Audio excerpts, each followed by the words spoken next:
अस्सलाम वालेकुम, this is Faisal and welcome to another video. आज की इस वीडियो में आपने टाइटल से थंबनेल से देख लिया होगा कि हम बात करेंगे इंपॉर्टेंट क्वेश्चंस के ऊपर, और वो इंपॉर्टेंट क्वेश्चंस होंगे इकोनॉमिक्स ऑफ पाकिस्तान के ऊपर, जो कि बीकॉम पार्ट 2 का या एसोसिएट डिग्री का, अब उसका नाम चेंज कर दिया कि एक इम्पॉर्टेंट सब्जेक्ट है। इसमें अमूमन बच्चों को ये मसला आता है। मसला इसलिए आता है इस सब्जेक्ट में क्योंकि इसमें एक दो क्वेश्चन वो हर साल ऐसे पूछ लेता है जो आप कह लें कि आउट ऑफ सिलेबस होते हैं, या आपकी बुक में आपकी बुक में होते हैं, कुछ टीचर्स नहीं करवाए होते हैं, या समटाइम्स वो आपका सिनेरियो बेस्ड क्वेश्चन पूछ लेते हैं जिसमें बच्चे कंफ्यूज हो जाते हैं। आज जो मैं आपको इसके इंपॉर्टेंट क्वेश्चंस बताऊंगा वो मैं एरिया वाइज बताऊंगा। इस चैप्टर में जो है वो डिफरेंट इसके आप इस सब्जेक्ट के डिफरेंट पोर्शंस हैं। जैसे आपका एग्रीकल्चरल डेवलपमेंट का एक इसमें एरिया है, इसमें इंडस्ट्रियल डेवलपमेंट का एक एरिया है, इकोनॉमिक डेवलपमेंट का एक एरिया है, ट्रेड का एक एरिया है। इसी तरह आप अगर आगे चलो टेक्नोलॉजी का एक एरिया है। तो एरिया वाइज उसमें दो तीन क्वेश्चंस आएंगे, वो हम एक एक करके डिस्कस करते जाएंगे। ठीक है। इस वीडियो को स्टार्ट करते हैं। मैं वो क्वेश्चंस बताना शुरू करता हूँ, आप नोट कर लें, अपनी नोटबुक या पेंसिल वगैरह पकड़ लें, उसके बाद लिखते जाएँ। इस वीडियो से उन बच्चों का बहुत ज़्यादा फ़ायदा होगा जिनको पूरा साल तैयारी नहीं जिन्होंने की, ये जो साथ जॉब करते हैं उनके पास टाइम कम होता है, तो वो इस वीडियो से काफ़ी फ़ायदा हासिल कर सकते हैं। ठीक है जी। नंबर 1 एरिया, सबसे पहला जो हम एरिया डिस्कस करेंगे वो हम डिस्कस करेंगे जी ट्रेड का। ठीक है। लेकिन क्वेश्चंस बताने से पहले अगर आपने अभी तक मेरे इस चैनल को सब्सक्राइब नहीं किया और वैसे ही वीडियो देख रहे हो तो यार एक छोटी सी रिक्वेस्ट है, चैनल को ज़रा सब्सक्राइब कर दें।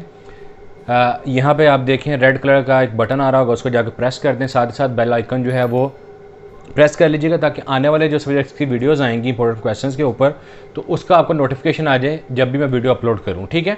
और इस वीडियो को लाइक कर दें और अपने दोस्तों के साथ शेयर किया करें ताकि किसी का अगर फ़ायदा हो जाए तो मेरा इस वीडियो बनाने का मकसद जो है वो पूरा हो जाता है। सबसे पहला एरिया हम जो डिस्कस करेंगे वो है ट्रेड। अब ट्रेड का था मैंने, यस ट्रेड। तो ट्रेड में दो तीन क्वेश्चन हैं। एक है आपका वो एक जेनेरिक क्वेश्चन पूछता है कि आप किसी भी मुल्क की ट्रेड जो है वो उसको किस तरह से, किसी भी मुल्क की जो एक्सपोर्ट्स हैं उसको कैसे इंक्रीज़ किया जा सकता है। ठीक है। या एक्सपोर्ट्स को प्रमोट कैसे किया जा सकता है, तो एक ये क्वेश्चन है। दूसरा इंपॉर्टेंट क्वेश्चन जो है वो है बैलेंस ऑफ पेमेंट का। इसमें आप बताते हो कि फेवरेबल बैलेंस ऑफ पेमेंट कैसे बनता है। ये भी इंपोर्ट एक्सपोर्ट, अगर एक्सपोर्ट्स ज़्यादा होती हैं तो जो बैलेंस ऑफ पेमेंट है वो फेवरेबल होता है किसी भी मुल्क के लिए।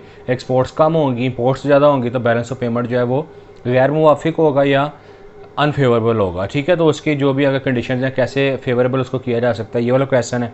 फिर आपका FDI, फॉरेन डायरेक्ट इन्वेस्टमेंट के ऊपर एक क्वेश्चन है। इसके फैक्टर्स का कैसे हम फॉरेन FDI अपने मुल्क में लेके आ सकते हैं बाहर से, ये ज़रिया मुबादला वाला क्वेश्चन है। उसके बाद जो ट्रेड का एरिया उसमें लास्ट क्वेश्चन हुआ कैपिटल फॉर्मेशन वाला। तो this is all from the trade area, इसमें से सिर्फ यही है। उसके बाद करंट अफेयर्स के ऊपर एक क्वेश्चन आपका पूछता है वो। और करंट अफेयर्स आप अब देख लें हमारे मुल्क में आजकल क्या चल रहा है। एक तो एनर्जी क्राइसिस जो है वो बड़ा क्रूशल है, उसमें आप गैस देख लें, उसमें आप बिजली देख लें, उसमें आप पानी का इशू, इवन बल्कि एक और इम्पोर्टेंट आपको ये पूछ सकता है, फ्लड्स के ऊपर पूछ सकता है वो। ये भी फ्लड्स आए हैं तो उसमें वो कह सकता है कि ये जो फ्लड्स आ रहे हैं इसमें हम सैलाब की जो सिचुएशन बनती है, सैलाब से कैसे बचा जा सकता है। तो थोड़ा सा इसको रिसर्च करके जाइएगा।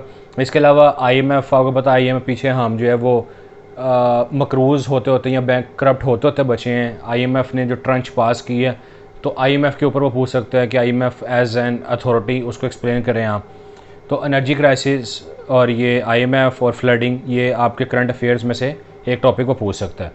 उसके बाद है जी अगला एरिया टेक्नोलॉजी। अब टेक्नोलॉजी में आपको वो एक ही क्वेश्चन होता है, वो डिफरेंट तरीक़ों से पूछ रहा होता है कि role of technology in economic development, role of technology in industrial development, role of technology in agricultural development. तो ये आप कुछ फैक्टर्स हैं, एक कॉमन क्वेश्चन भी होता है इनका कि वही फैक्टर जो है वो हर क्वेश्चन में आप अप्लाई कर सकते हो। तो ये तैयार कर लीजिएगा, ये भी एक इंपॉर्टेंट क्वेश्चन है। ठीक है जी। उसके बाद आपका जो नेक्स्ट आता है वो है इंडस्ट्रियल डेवलपमेंट। इसमें से एक आपका क्वेश्चन इंपॉर्टेंट होता है SMEs वाला। ठीक है। स्मॉल एंड मीडियम एंटरप्राइजेज, उनका क्या रोल होता है किसी मुल्क की इकोनॉमी में या इकोनॉमिक डेवलपमेंट में। प्रॉब्लम्स कौन कौन सी SMEs को फेस करनी पड़ती है, उनको किस तरह से रिमूव किया जा सकता है, ये भी एक इंपॉर्टेंट क्वेश्चन है, ये भी आप तैयार कर लीजिएगा। ठीक है। This is all from the industrial development part. हाँ, एक क्वेश्चन और वो पूछता है वो है हर्डल्स इन इकोनॉमिक डेवलपमेंट। वो इसी से रिलेटेड है कि जो मुआशी तरक्की है उसको कौन कौन सी मुश्किलात दरपेश होती हैं, उसको कौन कौन से मसाइल जो हैं वो हमारे मुल्क में इन कॉन्टेक्स्ट ऑफ पाकिस्तान का पाकिस्तान में मुआशी तरक्की में कौन कौन सी रुकावटें हाइल है, वो आपसे पूछेगा। उनको कैसे दूर किया जा सकता है वो आपसे पूछ सकता है। उसके बाद है एग्रीकल्चर डेवलपमेंट। अब एग्रीकल्चर डेवलपमेंट में एक क्वेश्चन फार्म मैकेनाइजेशन वाला, ये बड़ा इंपॉर्टेंट है। फिर एग्रीकल्चर क्रेडिट फाइनेंसिंग, ये बड़ा इंपॉर्टेंट है।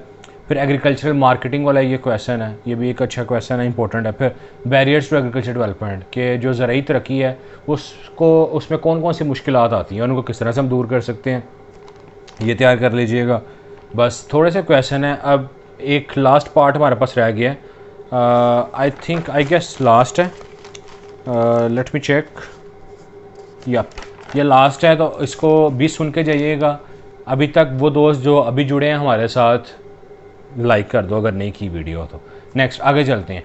लास्ट एरिया जो है वो है आपका इकोनॉमिक डेवलपमेंट। अब इसमें से 2 क्वेश्चन भी आए होते हैं और एक क्वेश्चन तो इन केस आना ही होता है। वो है आपके पास prerequisites of economic development, ठीक है जी, एक ये क्वेश्चन है। फिर how economic development can be measured, ये वाला क्वेश्चन है। फिर इकोनॉमिक डेवलपमेंट और इकोनॉमिक ग्रोथ का डिफरेंस उसने पूछा होता है, तो आपने तैयार करके जाना है। फिर वो समटाइम्स पूछता है features characteristics of developing countries, कि जो हमारे जैसे ममालिक हैं जिसमें पाकिस्तान है, नाइजीरिया है, जो अभी डेवलपिंग फेज़ में है, उनकी करैक्टरिस्टिक्स, उनकी फ़ीचर्स बताएं। तो ये बड़ा आसान सा क्वेश्चन है कि एनर्जी क्राइसिस होते हैं, वाटर की प्रॉब्लम्स हैं, ये आपने तैयार किया होगा सारा, ठीक है जी। तो ये इकोनॉमिक डेवलपमेंट से है। एक मैं सिर्फ एरिया मिस कर गया, वो था ट्रांसपोर्टेशन का, उसको हम लास्ट पे कवर कर लेते हैं। अब ट्रांसपोर्टेशन में जो है वो 2 क्वेश्चन बनते हैं, ये भी पेपर में पूछा होता है। एक तो वो कहता है role of transportation in economic development of Pakistan. अब जो ट्रांसपोर्टेशन है उसका रोल, अब आपको पता ये आपने तैयार किया होगा कि ट्रांसपोर्टेशन का रोल क्या है, क्यों ये इंपॉर्टेंट है। आपकी गुड्स की जो आप ट्रांसफ़र कर रहे होते हैं एक जगह दूसरी जगह, वो सारी उसमें आपको ट्रांसपोर्ट की ज़रूरत पड़ती है। आपने ट्रैवल करना है, उसमें आपको ट्रांसपोर्ट की ज़रूरत पड़ती है। मतलब कोई भी चीज़ जब आप सोचते हो, आपने अगर उसकी मूवमेंट का सोचते हो तो मीन्स ऑफ ट्रांसपोर्टेशन के बगैर पॉसिबल नहीं है। और सेकंड क्वेश्चन इसमें आपने जो करना है वो इंपॉर्टेंट मीन्स ऑफ ट्रांसपोर्टेशन, इसमें आपका रेलवे है, इसमें आपका आपके जो रोड ट्रांसपोर्ट है, आपकी रेलवेज़ हैं, आपकी सी ट्रांसपोर्ट है, और आपकी इसी तरह से जो आपकी फ़ज़ाई ट्रांसपोर्ट है। तो ये इंपॉर्टेंट मीन्स ऑफ ट्रांसपोर्टेशन, ये भी आपने तैयार कर लेना है।